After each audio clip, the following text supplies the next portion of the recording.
Hello.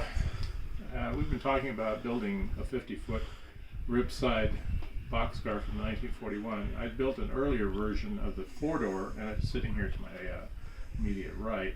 Thought I'd let you folks see what we did here for this one. Now this one I built again using the early 1950s paint scheme as opposed to the 63 rebuild scheme. This car started off as a portion of an Ambroid kit, and we've added a few minor details to it to improve its appearance to look a little bit more like the actual car itself as it would have appeared in 1951.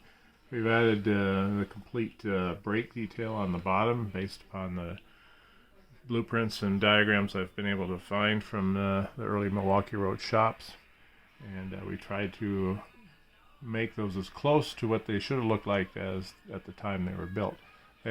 We've equipped KD couplers on them for the car and its operation. Of course, this is the B end, and then on the A end it has the lumbar door, as most of the Milwaukee Road early box cars had. Anyway, it was a fun build. The decals and the lettering on it are Tichy trains. Tichy makes a very nice decal, and I actually like the way it looks. So we've kept it up. Now, I have not weathered this car. I have an opinion about weathering, and it's whether you share it with me or not is really immaterial. It's kind of my opinion, so you have to learn to live with me on that. I think weathering has become one of those things, kind of like religion and politics. Everybody has their own opinion on what weathering should look like, and so do I. And modeling the time period I'm modeling in 1959, weathering was did occur, but not to the extent that some people like to do it. It would mostly be just minor road grime and some streaking of rust, depending on the type of car you're operating. But anyway, I don't have any plans to do any heavy weathering on this. Maybe some light road grime when the time comes. And I'll probably turn that project over to my son, since he's better at making things dirty than I am. So we'll do that. But anyway, this is a fun kit to build. As I mentioned, it was an Ambroid kit. I made some modifications to it. It does have wood catwalks on top, which were common in the first batch of these cars that were built in the late 30s, early 40s.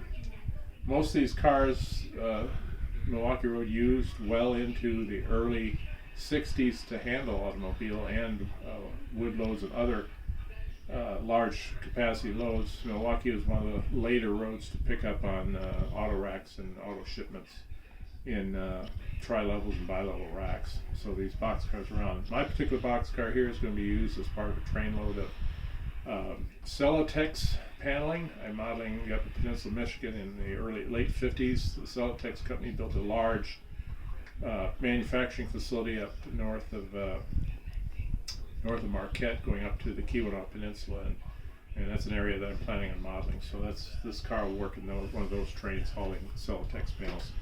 I've made the doors fixed as opposed to opening, which that was just my preference to do it that way. Some people like to take these kits and cut them open and make working doors. I chose not to, but it was a fun car to build. I really enjoyed it. A lot of handwork, but it still turned out really nice, so I'm pleased with it. Hope you like it too. I had a lot of fun building it. It took me about 8 weeks to build this car.